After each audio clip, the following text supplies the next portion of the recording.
যার চোয়াল লাগানো ছিল দুই দাঁতের সাথে, যাকে দেখলে বুঝাই যেত যে তার শরীরে কোনো মাংসই নাই, অথচ সেই সজীব ভুইয়া কোটি কোটি টাকার মালিক হয়ে গেল এই 18 মাসে।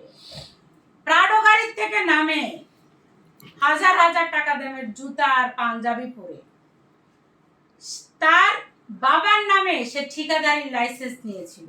তাকে সাংবাদিকরা ধরলে সে তখন বিভিন্ন ছলাকলা করেছে। তাকে যখন বিমানবন্দরে তার ব্যাগ চেক করা হয়েছিল, তার ব্যাগ থেকে অস্ত্রের ম্যাগাজিন পাওয়া গিয়েছিল। কেউ তাকে তখন প্রশ্ন করেনি যে এই আপনার ব্যাগের ভিতরে ম্যাগাজিনগুলো কোত্থেকে আসলো।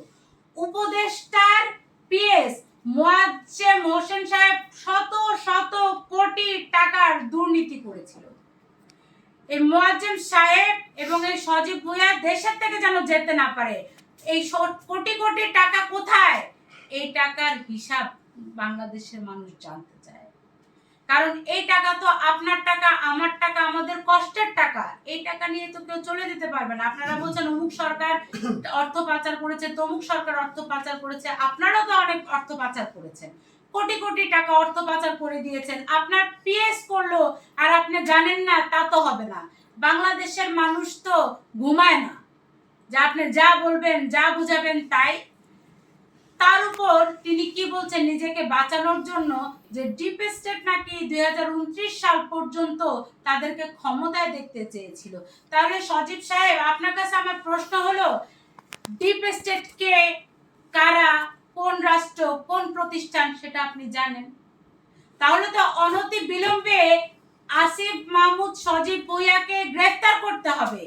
গ্রেফতার করে তাকে দুইটা গরম ডিম দিতে হবে। দুইটা গরম ডিম দিলে বের হয়ে যাবে ডিপ স্টেটের সাথে কারা জড়িত, কারা তাকে এত কোটি কোটি টাকার রাস্তা দেখিয়েছে। 2 দিনের টোকায় কিভাবে এত টাকার মালিক হলো সেটা তো জনগণ জানতে চায়। আপনার আমলে গান গাওয়ানা হারাম, একদল বাউলদের কান ধরে টানে, বাউলদেরকে লাথি মেরে পানিতে ফেলে।